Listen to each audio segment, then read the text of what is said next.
पार सरहद चाहे होके भौजाई, पांडे विवेक से सभे रहनवाई। आगे सही पकड़े हो बाबू घर के पूरा गाल दो। बूढ़ जवान केहू बच नहीं पाई, पांडे विवेक से सभे रहनवाई। भइल बा मैटर लांच हो, लांच हो, लांच हो।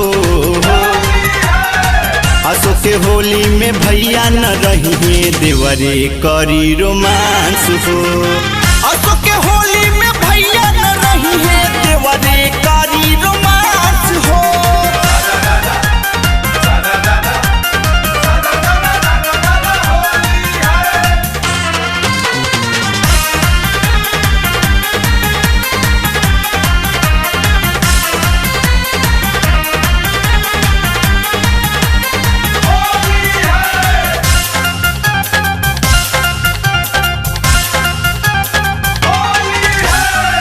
साल होली में सुना भौजाई, देवरे रही रंग बाज हो।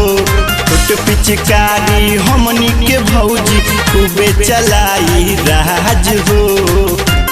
खुश भइल नु बाटे पिचू कर देवाता, धने धन सम्मत देवानु भेजवले नेवता।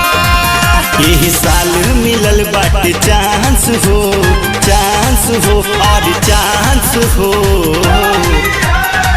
असो के होली में भैया न रही देवरे करी रोमांस हो। असो के होली में भैया न रही देवरे करी रोमांस हो।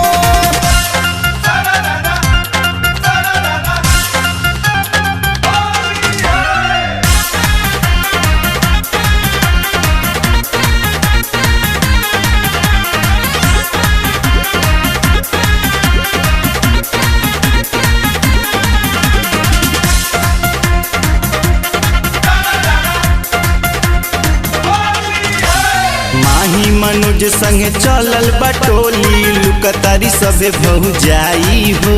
पांडे विवेक से जेना रंगाई, मनी मनी पछताई हो। संग में पांडे आ जाए राकेश मंजीनू हो। छोटुआ नाचता देखा फड़ के मंजीनू हो। करतार सबही डांस हो, डांस हो, अरे डांस करता रे हो।